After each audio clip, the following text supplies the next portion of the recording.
मैंने आईफोन तो खरीद लिया ईएमआई पे ही सही, लेकिन बहुत सारी मिस्टेक्स अवॉइड करी है ताकि ये लंबे समय तक जिंदा रह सके और मुझे किसी प्रकार की परेशानी ना आए, और वो आपके साथ शेयर भी करना चाहता हूं। तो सबसे पहले आपको सबसे पहली चीज बताता हूं, ये क्या बात करता है यार, अपने आईफोन को सिक्योर बनाने की। देखो यार, पासकोड फेस आईडी लगाना बहुत अच्छी बात है, लेकिन हो जाता है हमारे दोस्तों को पता होता है या फिर अपने दोस्तों के साथ भी शेयर हो जाता है, और ऐसे में अगर किसी के हाथ में पड़ गया और उसे पासकोड एक बार पता चल गया, वो तुरंत जाकर आपका पासवर्ड चेंज कर देगा, और फिर आप क्या करोगे? तो अपने फोन को सबसे पहले सिक्योर बनाओ कि आपका पासकोड कोई चेंज ही ना कर पाए। सिंपल है, सेटिंग्स के अंदर जाओ, स्क्रीन टाइम का ऑप्शन होता है उस पर जाओ, उसके बाद आपको जाना है कंटेंट एंड प्राइवेसी रिस्ट्रिक्शंस पर। उसके अंदर आपको फॉर पासवर्ड चेंज का ऑप्शन मिलेगा सबसे नीचे की तरफ, उसको जाकर के डोंट अलाउ कर दो। आपके सेटिंग्स के अंदर से पासकोड और फेस आईडी वाला ऑप्शन ही गायब हो जाएगा। अब एक बार ही हो गया तो किसी के भी हाथ में फोन आ जाए, आपका पासकोड चेंज नहीं कर सकता। अब आप बोलोगे भाई जिसके पास पासकोड है वो तो कर ही लेगा। भाई स्क्रीन टाइम के लिए एक अलग पासवर्ड सेट होता है जो सिर्फ आपको पता होगा। आप मल्टीपल टाइम्स तो उसे यूज नहीं कर रहे हो, आप बार बार तो पासवर्ड कहीं डाल नहीं रहे हो, तो वो किसी को नहीं पता होगा। और 4 डिजिट पासवर्ड होता है, इजीली आप याद कर सकते हो। तो ये हो गई सबसे पहले अपने फोन को सिक्योर बनाने की बात। अब आते हैं दूसरी चीज जो हम गलती करते हैं। आप सभी को पता है कि जो भी आईफोन खरीदता है 70-80 हज़ार रुपए लगाता है तो भाई बैटरी की बहुत ज्यादा चिंता करता है, क्योंकि इसमें बैटरी हेल्थ दिखती है जो कि एक साल में 80% पे आ जाती है। क्यों?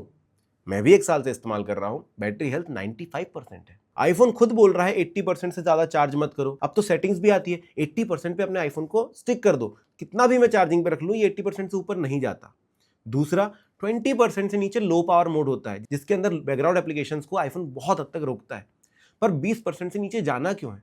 आपको अगर पता चला आपके फोन का बैटरी 23%, 24% है, भाई प्लग इन कर दो ना। जब 20 to 80 के बीच में साइकिल चलता है तो आपके फोन की बैटरी की हेल्थ काफी अच्छी रहती है और वो बहुत धीरे डिग्रेड होती है। तो सिंपल है, फोन को बार बार मरने तक यूज मत करो। लेकिन इसके अलावा भी आपकी बैटरी डिग्रेड हो सकती है एक और कारण से, कि हम बहुत हैवी से केसेस यूज करते हैं, किसी भी प्रकार का चार्जर प्लग इन करते हैं। किसी ने बोला 67 वॉट का है, भाई लगा दो। किसी ने बोला 20 वॉट का है, लगा दो। 18 वॉट का है।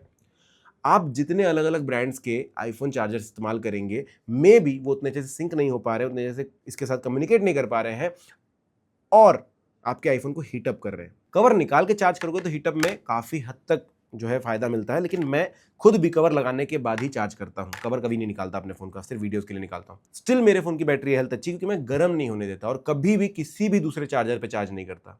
कितना भी अच्छा चार्जर आ जाए, सिर्फ एप्पल के चार्जर से चार्ज करूंगा, जो केबल इन्होंने दिए, जो चार्जर इन्होंने दिया। हाँ, मैं अपने लैपटॉप के चार्जर से चार्ज करता हूँ जो 30 वॉट का है, लेकिन क्योंकि एक ही ब्रांड का है, वो अच्छे से कम्युनिकेट करते हैं और बैटरी हेल्थ में मुझे दिक्कत नहीं आई है। तो आपको अभी डिसाइड करना है कि 1500-1600 रुपए अभी आप अडेप्टर पे खर्च करोगे या फिर बाद में बड़ा खर्चा बैटरी पर करोगे। अगली चीज, बहुत सारे लोगों का यह मानना है कि अपने फोन को अपडेट नहीं करना चाहिए, वो स्लो हो जाते हैं। देखो यार, मैं क्योंकि वीडियोस बनाने होते हैं, डेवलपर बीटा में भी अपडेट करता हूं, पब्लिक बीटा में भी अपडेट करता हूं, मुझे भी पता है ये चीज़ें थोड़ी सी प्रॉब्लम दे सकती हैं। लेकिन जो स्टेबल प्रोग्राम आता है, जो स्टेबल अपडेट्स आती हैं, वो आपको अपडेट करनी ही चाहिए। उसमें सिर्फ आपके फ़ोन में फीचर्स ऐड नहीं होते हैं, सिक्योरिटी पैच अपडेट होता है, फ़ोन के पुराने बग्स फिक्स होते हैं, बहुत सारी चीज़ कंपनीज करती हैं।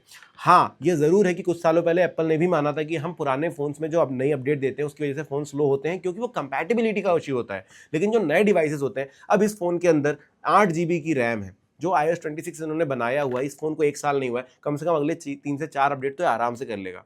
आपने जो फोन खरीदा है, समझिए कि वो अगले 5 से 6 सालों के लिए बनाया गया है, तो जितने भी अपडेट्स आएंगे वो सारे के सारे कंपैटिबल होंगे। मेरे पास iPhone 12 मिनी तक है, जिसके ऊपर हमने iOS 26 ट्राई किया है, वो भी पब्लिक बीटा, अच्छे से काम कर रहा है। जितने बग्स इसके अंदर है उतने ही बग्स उसमें भी आ रहे हैं। फोन कंपैटिबल है। अगर आप अपडेट नहीं करोगे तो आप सिक्योरिटी पैच अपडेट नहीं कर रहे हो, पुराने सॉफ्टवेयर पे चला रहे हो, जिसकी वजह से आपका फोन धीरे धीरे पुराना होता जा रहा है। अपडेट करोगे अच्छा होगा। बहुत सारे लोगों का प्रॉब्लम है कि भाई फोन के अंदर स्टोरेज नहीं है।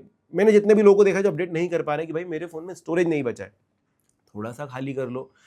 10-12 GB खाली करना बहुत बड़ी बात नहीं होती, पेन ड्राइव में निकाल सकते हो, या फिर फालतू वीडियोस, फालतू के जो एप्लीकेशंस हैं वो आप डिलीट करोगे, ऑटोमेटिकली आपके फ़ोन का खाली हो जाएगा। मेरे फ़ोन 128 GB है, 64 GB ऑलमोस्ट खाली होगा, जबकि मैं वीडियोग्राफी के लिए इसको इस्तेमाल कर रहा हूँ। तो स्टोरेज मैनेज कीजिए, लेकिन फ़ोन को अपडेटेड रखिए। हाँ, एक बहुत अच्छी चीज़ हम लोग करते हैं कि बैकअप ऑफ कर देते हैं। iCloud फुल हो गया का सेटिंग्स में हमेशा मैसेज आ रहा होता है, हमको उसको बंद करना होता है, हम बंद कर देते हैं। देखो यार, सिंपल है। अगर आप iCloud नहीं खरीद रहे हो, गूगल पे कहीं पर बैकअप कर रहे हो या फिर वन ड्राइव पे बैकअप कर रहे हो, बहुत अच्छी बात है अपने फोटो वीडियो।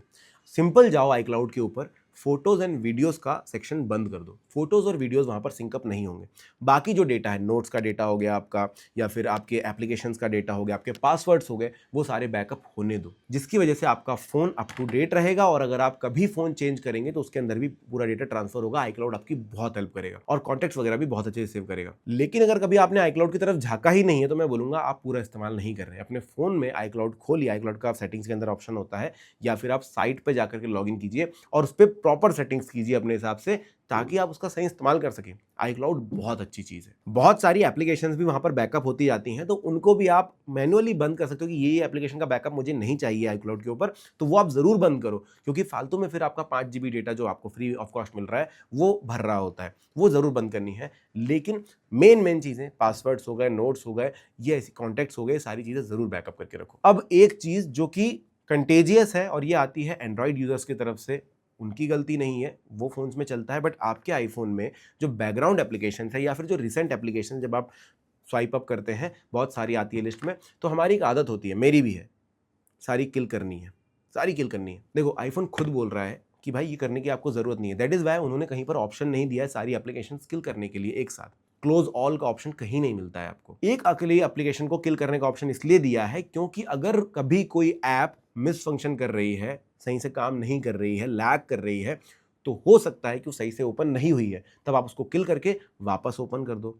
लेकिन सारी एप्लीकेशन किल करोगे तो आईफोन को हर एप्लीकेशन को खोलने में बार बार काम करना पड़ेगा, जो आपके फ़ोन को स्लो बनाएगा, लैगी बनाएगा। भाई कुछ ऐसी चीज़ें जैसे फ़ोन रिस्टार्ट करना या अलार्म सारे के सारे एक साथ डिलीट करना जो लिस्ट में है, ये सारे काम सीरी बहुत इफेक्टिवली कर लेता है, लेकिन ये भी रिसेंट एप्लीकेशन को क्लोज नहीं कर पाता। मतलब ऐसी ऑपरेशन बता रहा हूँ जिनके लिए ऑप्शन आईफोन ने मैनुअली नहीं दिया, लेकिन सीरी कर देता है।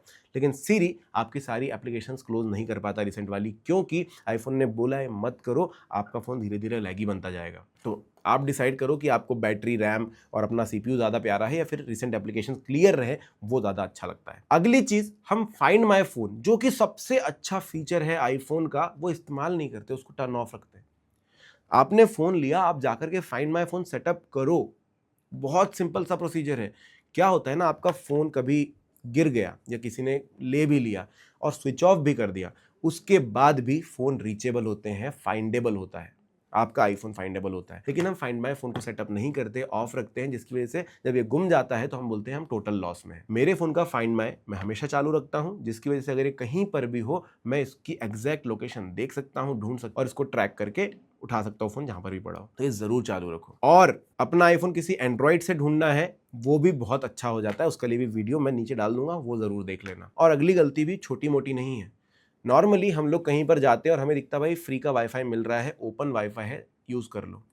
आपको एक चीज़ समझने की ज़रूरत है, दो लोग वाईफाई दे सकते हैं, या तो किसी मतलब आप मॉल वगैरह में गए तो वहाँ पर वाईफाई चल रहा है, पब्लिक नेटवर्क तो दिया हुआ है इन्होंने। दूसरा, कोई आपका डेटा चुराना चाहता है। आप जब वो अननोन वाईफाई से कनेक्ट करोगे, फ्री वाईफाई से कनेक्ट करोगे, आपको नहीं पता है कितना लेन देन आपके फ़ोन के डेटा और उनके बीच में हो रहा है। मैं जनरली बोलता हूँ, अगर आप पब्लिक नेटवर्क यूज़ कर रहे हो वाईफाई वगैरह, जैसे कि आप रेलवे स्टेशन पर हो या फिर आप किसी बस स्टैंड पर हो जहाँ पर वाईफाई दिया जाता है, या फिर आप मॉल पे हो, चुपचाप वीपीएन यूज़ करना। आपका फ़ोन डायरेक्टली कनेक्ट नहीं होना चाहिए उन वाईफाई के साथ, ये कोशिश करना। क्योंकि आप तो सोच रहे हो फ्री में वाईफाई इंटरनेट मिल रहा है, यूज़ कर लो क्योंकि हमारा डेटा नहीं चल रहा है नहीं, लेकिन क्या डेटा ट्रांसमिट हो रहा है आपको नहीं पता है। या फिर बच ही लो उन सब चीज़ों से और कनेक्ट मत करो किसी के भी वाईफाई नेटवर्क से, आप अपने नेटवर्क से काम चला लो। तो ये सारी चीज़ें ध्यान में रखना। और जो लोग मेरे वीडियोस देखते हैं, अगर आपको भी ऐसी कोई चीज़ पता है जिसकी शायद मैं भी गलती कर रहा हूँ, मुझे भी नहीं पता हो, तो कमेंट सेक्शन में ज़रूर लिखिए ताकि और लोगों को पता भी चले। वीडियो अच्छा लगा है तो लाइक, शेयर, सब्सक्राइब जरूर कर देना। Thank you.